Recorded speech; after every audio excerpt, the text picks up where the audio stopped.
Bienvenue à tous. Le district du Bassa-Centre accueille ce matin le président de la République.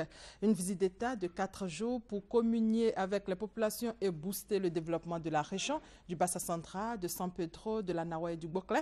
Le premier coup d'accélérateur sera donné cet après-midi avec le Conseil des ministres présidé par le chef de l'État.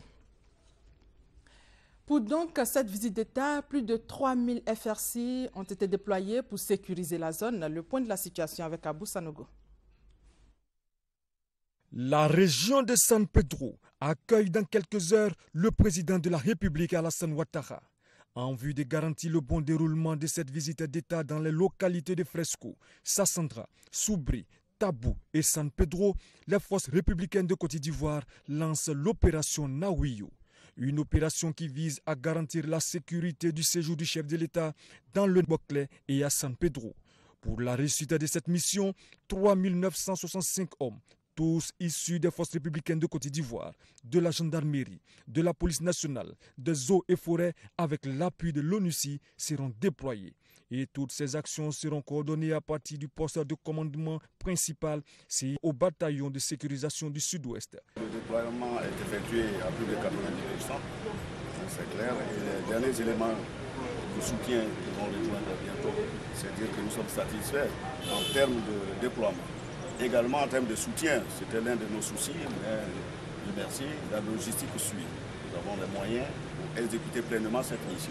Les forces de défense et de sécurité entendent donc déployer les grands moyens logistiques pour la sécurisation de la visite d'État du président de la République Alassane Ouattara dans ces régions.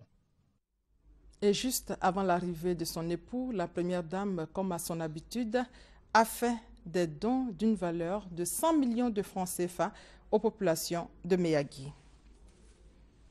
Avant son départ à San Pedro, le Premier ministre Daniel Kablan-Duncan était hier sur le chantier de réhabilitation de l'Hôtel d'Ivoire. C'était juste pour voir l'état d'avancement des travaux du bâtiment principal, bâtiment qui sera bientôt inauguré par le chef de l'État avant la tenue des 50e Assemblées annuelles de la BAD, événement prévu à Abidjan du 25 au 29 mai prochain.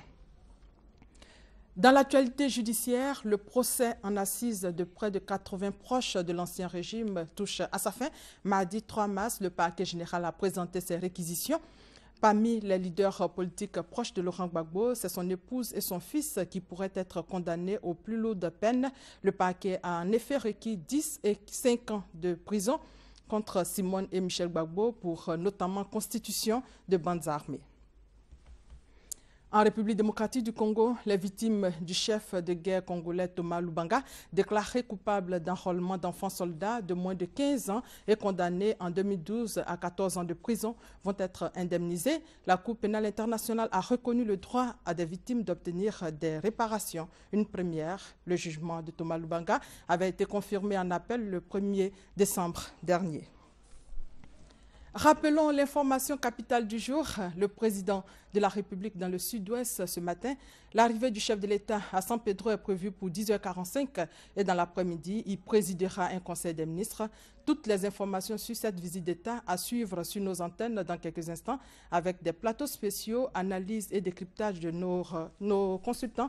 Tout de suite, David Mobio reçoit pour vous Claude Sailly, l'un de nos consultants. C'est la fin de ce flash. L'actualité revient à 13h. Merci de votre fidélité.